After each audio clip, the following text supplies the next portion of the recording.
Hello everyone, before we begin today's story, I have a small favor to ask. Please hit subscribe and turn on the notification bell so you never miss our channel's new videos. It is quick, free, and the best way to support us in bringing you more dramatic stories. Your support means the world to us. Where are you watching from? Drop your city or country in the comments below. Thank you very much. Now, let us return to our main character. The story is titled, He Worked Beside Her, Hiding His Empire. Imagine Thee's a billionaire who built an empire from nothing, now standing in the shadows of his own company, pretending to be just another worker. Tonight, you will see how one contract signed in desperation changed two lives forever. The fluorescent lights buzzed softly over the warehouse floor, casting long shadows on stacks of cardboard boxes. It was past midnight, and the air smelled like dust, coffee, and overworked dreams. Maya wiped the sweat from her forehead, her hands trembling slightly as she lifted another box onto the conveyor belt. She was on her third shift this week, praying to make rent before her landlord changed the locks. Her mother's medical bills waited at home, and her little sister's college form still sat unsigned. Somewhere between exhaustion and survival, Maya had stopped hoping for miracles. That was when she heard footsteps steady, unhurried. She turned and saw him again. Evan, the quiet new guy who had joined the night shift a month ago, always polite, always helping others but never talking much about himself. He worked like someone who did not need the money but was searching for something else entirely. His hands looked too clean for warehouse work, and his posture too straight for someone paid by the hour.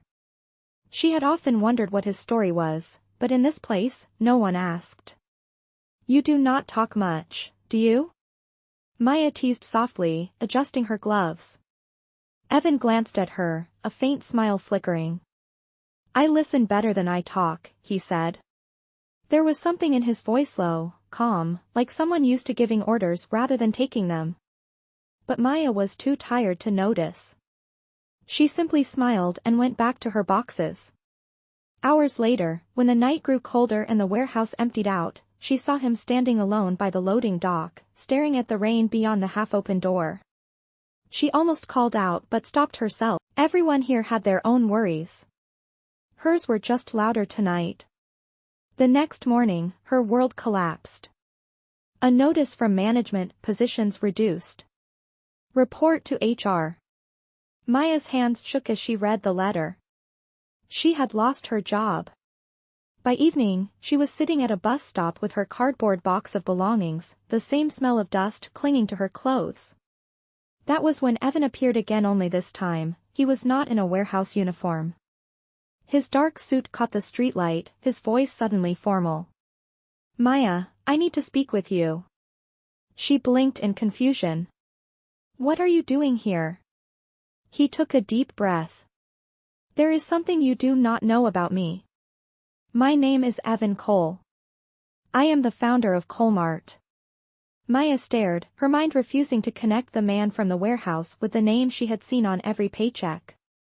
He continued, his tone even but urgent. I need someone I can trust. Someone who can help me face the board for a month. I need a fiancé partner on paper. It will be purely contractual. You will be compensated. No strings attached. The words hung in the cold air between them. Maya almost laughed, thinking it was a cruel joke, but his expression was painfully sincere. You want me to pretend to be your fiancé, she whispered. Evan nodded. Yes. 30 days. You will not owe me anything, and I promise no one will hurt you again because of this. Maya looked down at her worn-out shoes, then back at him. She should have walked away. She should have said no.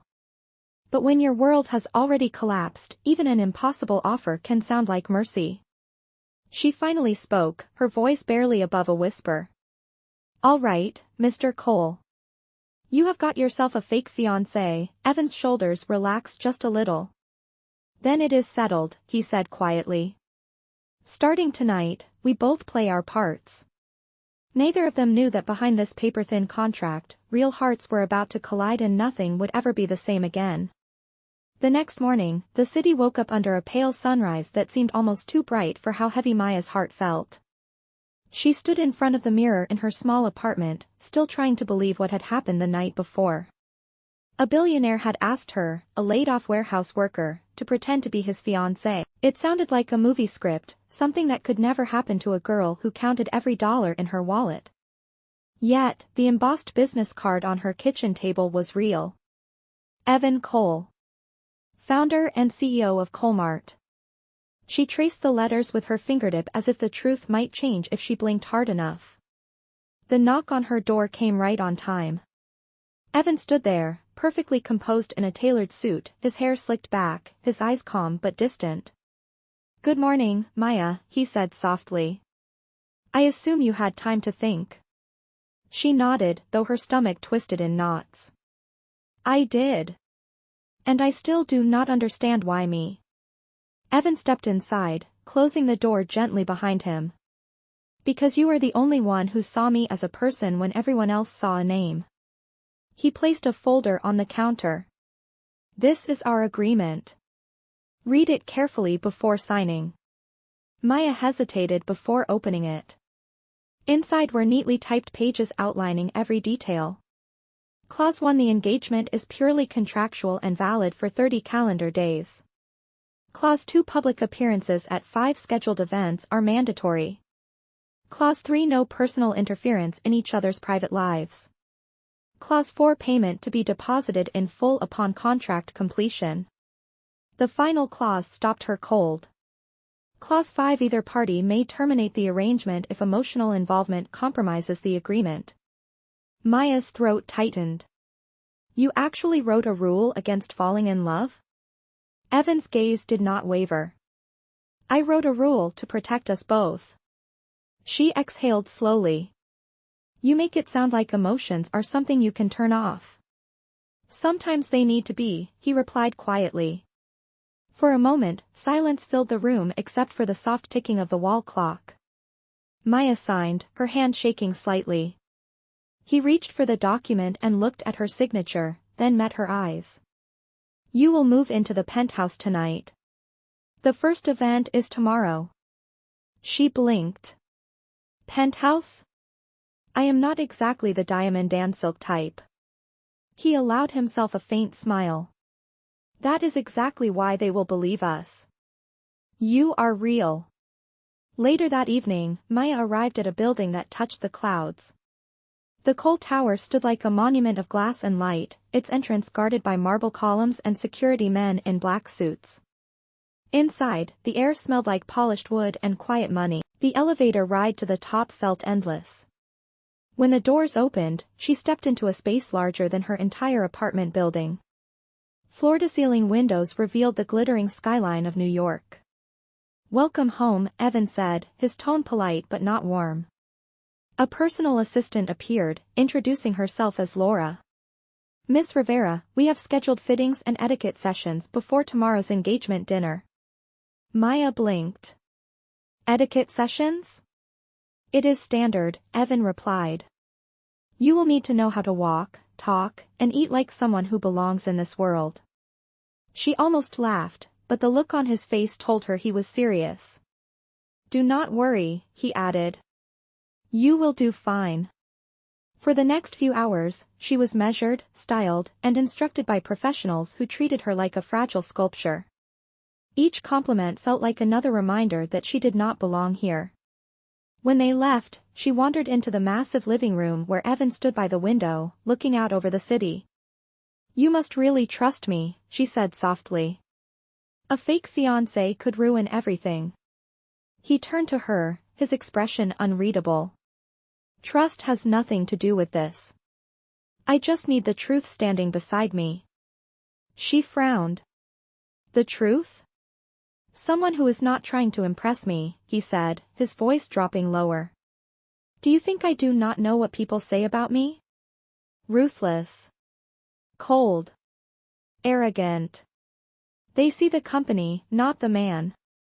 Maya looked at him, seeing for the first time not the CEO, but the exhaustion in his eyes. "Then maybe this contract is not just for me," she said quietly. He looked away, almost as if he had not expected her to see through him so quickly. "Get some rest, Maya," he said finally. "Tomorrow, we begin the performance." As he left the room, she stared at the skyline again, her reflection faintly mirrored in the glass beside his. Two people from opposite worlds, tied together by a piece of paper and 30 days that would test everything they believed about power, trust, and the line between pretending and feeling. The next evening arrived faster than Maya could have prepared for. The penthouse buzzed with quiet chaos as stylists and assistants moved like a small army, turning her from a warehouse worker into a woman who looked like she had always belonged beside a billionaire. The gown they chose was a deep navy silk that brushed the floor when she walked. Her reflection in the mirror startled her. "That cannot be me," she whispered. Laura, the assistant, smiled kindly. "Confidence, Miss Rivera. That is the final accessory." When the car pulled up to the gala, flashes from cameras painted the night in blinding white. Maya froze for a second before Evan stepped out first, offering his hand. His touch was firm but calm, his voice barely audible as he leaned toward her. "Remember, just breathe. Follow my lead." Together they walked into the grand ballroom, a sea of diamonds, champagne, and whispered speculation. The chandeliers cast soft light on faces that smiled too easily. "Mr. Cole," someone called, "we were not expecting you to bring company." Evan's polite smile did not falter. "Allow me to introduce my fiancée, Maya Rivera." The word fiancé echoed louder than the orchestra in her ears. Every pair of eyes turned toward her. For a heartbeat, she forgot how to breathe. Then she remembered his words just follow. She smiled, nodded, and took his arm a little tighter. At the dinner table, she listened as the executives and board members discussed profits, mergers, and numbers that sounded like another language. Evan handled every question with surgical precision, his calm tone commanding the room without raising his voice. When one of the women leaned closer and asked, "So, Maya, how did you and Evan meet?" Maya felt her pulse spike. Evan's hand brushed hers under the tablia silent cue. She smiled and answered softly, "We met where you least expect love to appear, in the middle of hard work and bad lighting." Laughter rippled around the table. Even Evan's lips curved slightly, as if proud she had survived the test. When dessert arrived, she leaned closer to whisper, "Was that good enough for your contract?" His eyes met hers, steady and unreadable. "That was better than I expected." Later that night, as the crowd drifted to the dance floor, Maya found herself watching Evan from a distance. He moved with quiet authority, speaking to investors and partners, but his posture was tense, his smile thin. She could tell the man in front of the cameras was not the same one she had spoken to in the warehouse. When the orchestra began to play a slow waltz, Evan walked toward her. "They expect a dance," he said. "Can you manage that?" She nodded nervously. "I will try not to step on your shoes." He took her hand and guided her gently to the center of the floor. The moment his hand touched her waist, the noise of the room faded. "You are doing fine," he murmured. "No one is staring." She looked up, her heart beating faster. "You are lying. Everyone is staring." His smile flickered. "Then let them. We will give them a show worth watching." The orchestra swelled as they moved in rhythm. For the first time, Maya saw something unguarded in his eyes, a trace of warmth, or maybe relief. But as quickly as it appeared, it vanished. The song ended, applause rose, and he stepped back, the perfect gentleman again. "You did well," he said softly. "Go ahead and breathe now." On the drive home, the silence between them was heavy but not cold. Maya finally spoke. "You have done this before, have you not?" "Pretending." Evan looked out the window, the city lights reflecting in his eyes. "Pretending is part of survival. It is easier to play a role than to explain who you really are." She studied him, realizing that for all his money and power, he seemed lonelier than anyone she had ever met. "Then maybe," she said quietly, "this contract is not the only thing that needs an ending." He glanced at her, almost startled, but before he could reply, the car stopped in front of the building. Laura was waiting at the entrance, holding a folder. "Mr. Cole, the press is requesting an official photo release. Shall I proceed?" Evan nodded. "Handle it." As they stepped into the elevator, Maya looked up at him. "So this is how it works. Appearances, rules, control." He looked down at her, his voice lower now. "That is how empires stay alive." She tilted her head slightly. "And how people lose themselves." The elevator doors closed between them with a soft chime. Outside, the city glittered as if nothing had changed. But inside that glass tower, something small and fragile had begun to shift, and neither of them wanted to admit that the contract was already starting to feel like something dangerously real. The following week was a whirlwind of events and appearances that blurred together like an endless performance. Maya learned how to smile on cue, shake hands with confidence, and pose for photographs without blinking under the flash of cameras. Every day began with Laura handing her a schedule and ended with Evan's quiet reminder, "We are almost through this." But the more she tried to stay within the boundaries of their contract, the harder it became to ignore the strange sense of connection that grew in the quiet moments between them. One morning, Maya found Evan in the penthouse kitchen, still in his dress shirt from the night before, sleeves rolled up, tie undone. The sunlight caught the edges of his hair, and for a moment, he looked nothing like the billionaire on magazine covers. He looked human, tired, and very real. "You cook?" she asked, surprised. He smirked faintly. "I try. The chef is off today, and coffee does not count as breakfast." He handed her a plate of scrambled eggs that looked slightly overcooked. She laughed softly. "For a man who controls an empire, you cannot control a frying pan." He raised an eyebrow. "Maybe you should add that to the contract. Culinary supervision by the fiancé." The exchange made them both smile, but beneath it was an ease that neither had expected to find. Later that day, Maya accompanied him to a board meeting.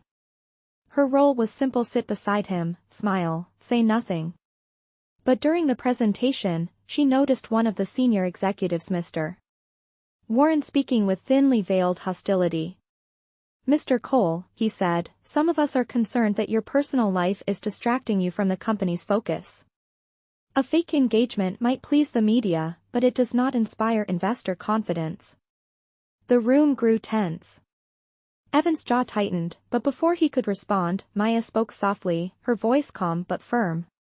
"Respectfully, sir, what inspires confidence is not a personal image but the people behind it. If your leader cannot show that he values loyalty, how can the company expect it from anyone else?" The silence that followed was heavy. Evan looked at her, stunned. Then, slowly, he smiled, a real, unguarded smile that made something inside her shift. After the meeting, he said quietly, "You did not have to defend me." "I know," she replied. "But maybe someone should."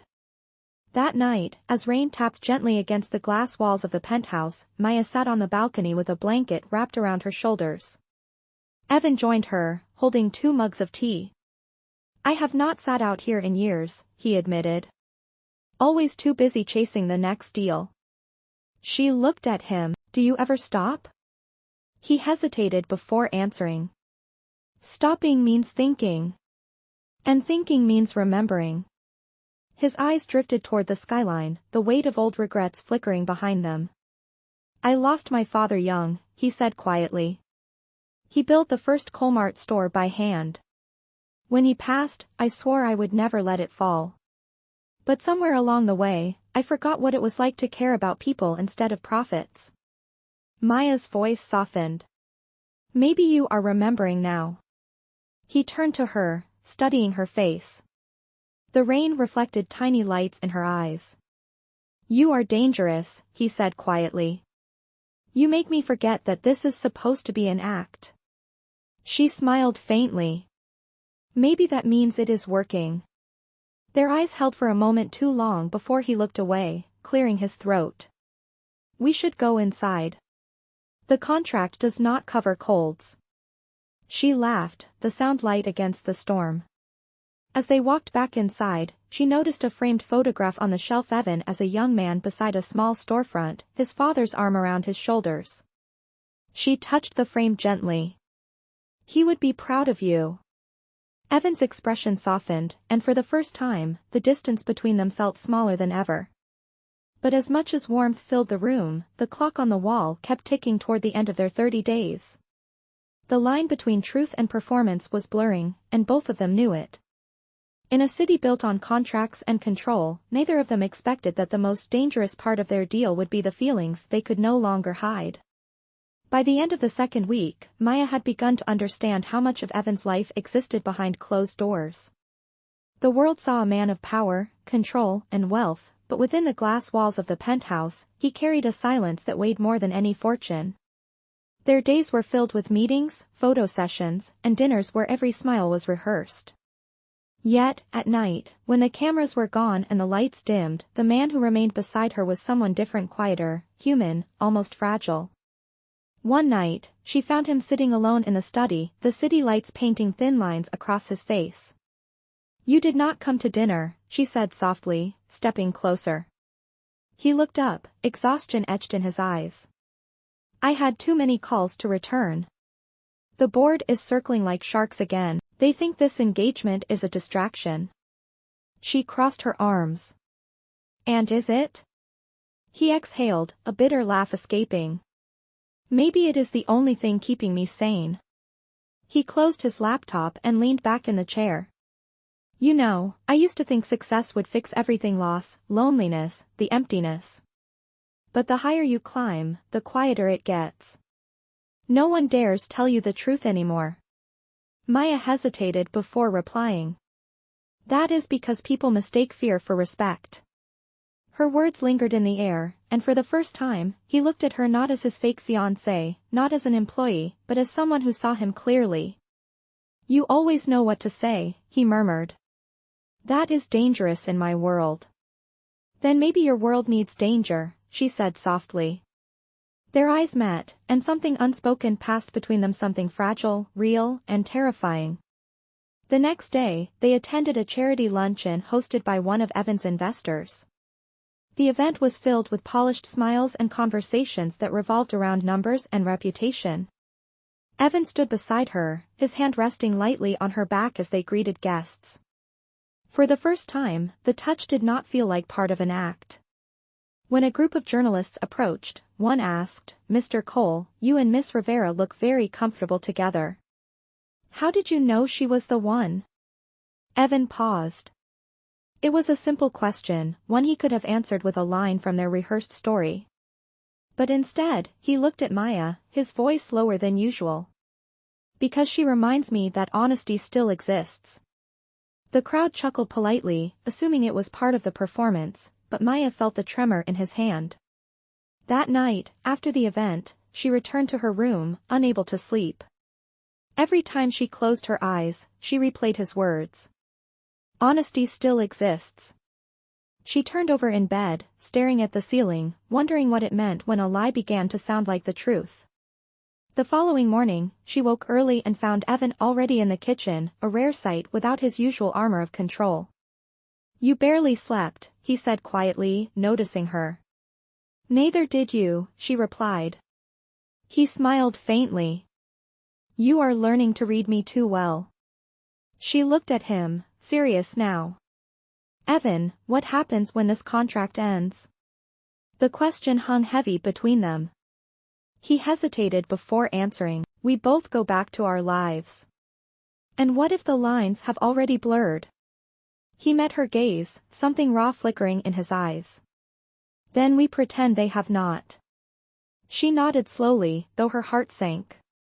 "That is cruel, Evan." "No," he said softly.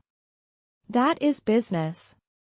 But as he turned away, she saw his hand tremble slightly when he reached for his coffee. Later that afternoon, Laura entered with a reminder. "Mr. Cole, the press conference for the quarterly report is tomorrow. The board expects you both to attend." Maya nodded, but her chest tightened. The world would see them together again, perfect, poised, untouchable. Yet behind every smile, the truth was unraveling. That night, while Evan reviewed his notes for the meeting, Maya stood by the window watching the rain slide down the glass. "You know what the problem with pretending is," she said suddenly. "It becomes habit." Evan looked up from his papers. "And what happens when you stop pretending?" "You realize what you have lost," she whispered. Their eyes locked in the reflection of the window, the city lights flickering between them like unspoken confessions. Neither said another word. But as the thunder rolled across the skyline, both knew that whatever wall they had built between them was starting to crack, and the truth waiting behind it could destroy everything they had agreed to protect. The morning of the press conference dawned gray and cold, the kind of morning that made the entire city look like it had forgotten how to breathe. Evan stood before the mirror, adjusting his tie with mechanical precision, his reflection a perfect image of control. Maya entered quietly, already dressed in a cream-colored suit Laura had chosen for her. Their eyes met through the mirror. Neither spoke at first. "Ready?" he finally asked, his tone even but distant. She nodded, though her chest felt tight. "As ready as I can be." The ride to the Colmart headquarters was silent. Outside, the city blurred by in streaks of rain, every drop tapping the glass like a warning. When they stepped out of the car, the flashing cameras returned, along with the questions shouted over each other. "Mr. Cole, how is the engagement?" "Miss Rivera, when is the wedding?" Evan smiled his practiced smile, taking Maya's hand. "Soon," he said simply. The crowd roared with approval. Inside the building, the conference room was a wall of glass overlooking the skyline, filled with board members, investors, and journalists. Maya sat beside Evan as he addressed the audience, his tone sharp and confident. For the first 30 minutes, everything went smoothly. Then, without warning, one reporter stood up, holding up a tablet displaying a photo. "Mr. Cole, can you confirm the authenticity of this?" Evan froze. The image on the screen showed a leaked document, a scan of their contract, signatures clear and unmistakable. The room erupted in murmurs. Maya's breath caught in her throat. Evan's voice was steady but lower now. "Where did you get that?" The reporter smiled thinly. "Anonymous source. It seems your engagement is not quite what it appears to be." Cameras flashed, the board whispered, and in an instant, the entire illusion collapsed. Maya rose, her voice shaking. "I did not leak anything. I swear." Evan turned to her, his jaw clenched. "I know," he said, but his eyes betrayed a storm of anger and fear. The press was relentless. "Mr. Cole, is this a public relations stunt? Were your shareholders aware?" Security escorted them out within minutes, but the damage was already done. Back in the car, silence wrapped around them like a noose. Maya stared out the window, tears threatening but refusing to fall. "It is over, is it not?" she whispered. Evan rubbed his temples, his voice low. "Not yet. But it will be soon if I cannot control this." "So that is all I was," she said bitterly. "A story you could control." He turned toward her sharply. "Do not twist this, Maya. You knew the rules." Her voice broke. "I also know what we shared was real." For a moment, his face softened, but then he looked away. "Real does not matter when the world is watching." The words cut deeper than any accusation. When they reached the penthouse, Maya gathered her things in silence. Evan stood by the window, watching the city swallow the sunset. "You do not have to go," he said quietly. "You hired me to play a part, and I did," she replied. "But I cannot be your lie anymore." She placed the engagement ring on the table, the diamond catching the last light of the evening before going still. "Goodbye, Evan." When the elevator doors closed behind her, he exhaled shakily, the weight of his choices pressing down like a physical ache. Hours later, alone in the dark, he watched the news replay the scandal on every channel. Words like deception and fraud filled the screen. But what hurt more than the headlines was the empty space beside him, where her laughter used to echo softly against the glass walls. Meanwhile, Maya walked through the rain-soaked streets below, her shoes heavy with water, her heart heavier still. She had thought she could survive anything, but not this kind of heartbreak, the kind that came not from betrayal, but from being invisible to the man who had once made her feel seen. Up above, in the tower that bore his name, Evan closed his eyes, realizing that the empire he had built was strong enough to weather any scandal, except the silence she left behind. The 30 days were not over yet, but their contract already felt like ashes scattered across the skyline. Days passed, and the headlines only grew louder. Every network, every business column, every gossip site carried the same story: the fake engagement, the broken illusion, the fall of Colmart's golden CEO. Evan had faced countless crises before, but none like this. This one was personal. Inside the boardroom, tension crackled like static. "You lied to shareholders," Mr. Warren said coldly. "The company's credibility is at stake. Investors are threatening to pull out." Evan sat at the head of the long glass table, eyes hollow but voice steady. "I made a mistake. I will fix it." The CFO leaned forward.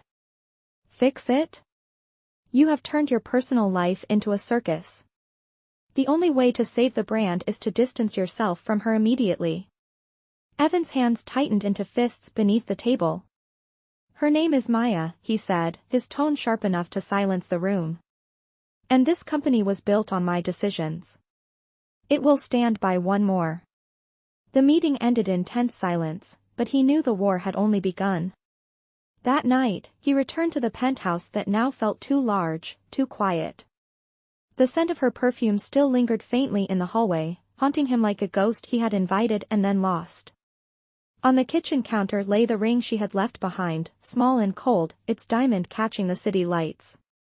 He picked it up, holding it between his fingers, and whispered to no one, "You were right, Maya." Pretending became a habit. Across town, Maya had found temporary work at a local community center, far away from corporate meetings and reporters. She spent her days helping families organize food drives, her nights filling out job applications that went unanswered. She kept the news turned off, refusing to see his face again. But no matter how hard she tried, his voice still echoed in her mind, the sound of someone trying to hide pain behind pride. One evening, as she closed the center, rain began to fall again, soft and steady. She pulled her coat tighter and started for the bus stop, only to see a familiar car waiting at the curb. Evan stepped out, umbrella in hand, rain sliding down his shoulders. He looked nothing like the composed CEO she had last seen. His eyes were tired, his suit damp, his pride stripped away. "You should not be here," she said quietly. "The cameras will follow." "Let them," he replied. "I am done hiding." She crossed her arms, trying to steady her voice. "Why now, Evan?" "The company, your reputation, I lost all of that when I lost you," he interrupted softly. "The board can take my title, the press can take my image, but I will not let them take the truth."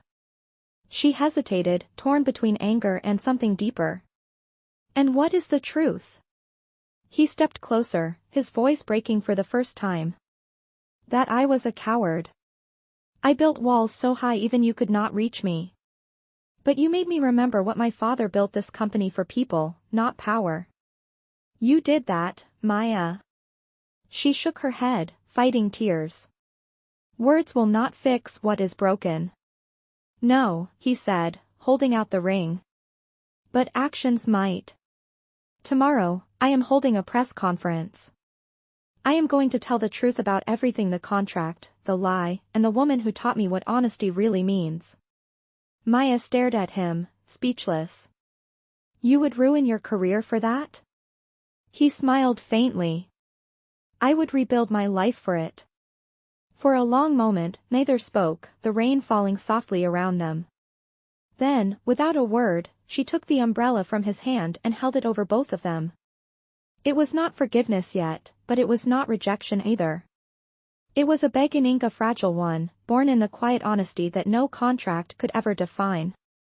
The next morning arrived with a weight that seemed to press against the city itself. Reporters surrounded the Colmart headquarters, their cameras pointed at the tall glass tower where the man at the center of the scandal was about to speak. Inside, Evan stood behind the podium, his reflection staring back from the black surface of the teleprompter. He had written and rewritten the speech all night, but now, as he looked at the rows of faces before him, he decided to speak without it. The room fell silent when he stepped up to the microphone. "I have built my career on control," he began, his voice steady. "I believed that power could protect me from failure, from loneliness, from truth. But I was wrong." He paused, the soft hum of cameras the only sound. "Yes, the engagement you have all seen was a contract. It was meant to be a strategy to protect the company's image. But what began as a lie revealed something I had forgotten: what honesty and humanity look like. And the woman at the center of this story, Maya Rivera, showed me both." Gasps rippled through the crowd. Evan's tone deepened, his words measured and sincere. "She reminded me that leadership is not about image. It is about integrity. I am resigning as CEO effective immediately, and I will be redirecting my shares into a fund supporting small businesses and community projects, the very people this company once forgot." Questions exploded from every corner, but he simply stepped back from the microphone. As he walked off the stage, flashes of light followed him, but for the first time, he did not flinch. Outside, the rain had stopped, and the sun broke through thin clouds. Maya was waiting near the entrance, unsure whether she had come to see him fall or to make sure he was standing. When he saw her, he stopped, his expression softening. "You actually came," he said quietly. "I had to see if you would really do it." "And did I pass?" he asked, a small smile tugging at his lips. She shook her head. "You did not pass or fail. You finally told the truth." He nodded, his eyes glinting with something like relief. "Then maybe that is enough."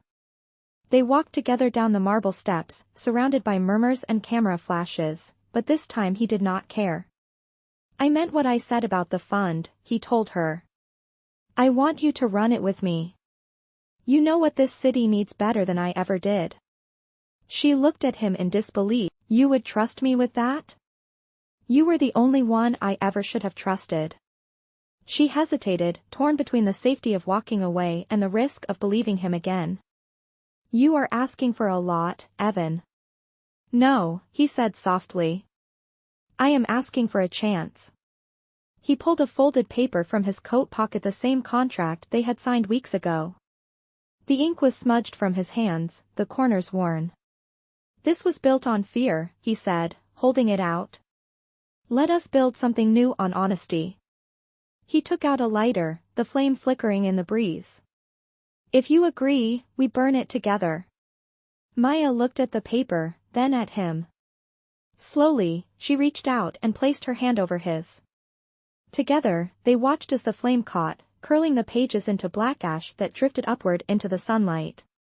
"So what now?" she asked quietly. "Now," he said, watching the ashes disappear, "we start from zero. No contracts, no lies, just us."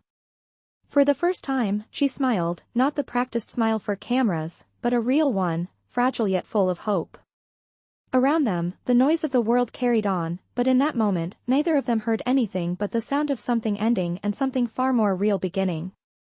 A year later, the city had changed, and so had they. The building that once carried the Colmart logo now bore a new name etched in silver across the entrance: the Cole Foundation for Growth. Inside, the air buzzed with quiet purpose. Where boardrooms once echoed with profit reports, there were now community leaders, small business owners, and students gathered to discuss real change. At the heart of it all stood Maya, confident, calm, and radiant in her simple navy suit. She was no longer the woman who had once feared losing everything. She had built something of her own, a program that helped workers rise from entry-level jobs to leadership positions. The morning light poured through the tall windows as she addressed the first group of trainees. "This foundation is not about second chances," she said warmly. "It is about new beginnings." In the back of the room, Evan watched quietly, his hands in his pockets, his expression a mix of pride and something deeper. He had traded his title for meaning, and somehow, in losing everything, he had found the one thing that mattered. When the session ended, Maya turned and saw him standing there. "You could have joined us," she teased. You helped create this, after all. He smiled. No, you created it. I just finally learned how to follow instead of lead.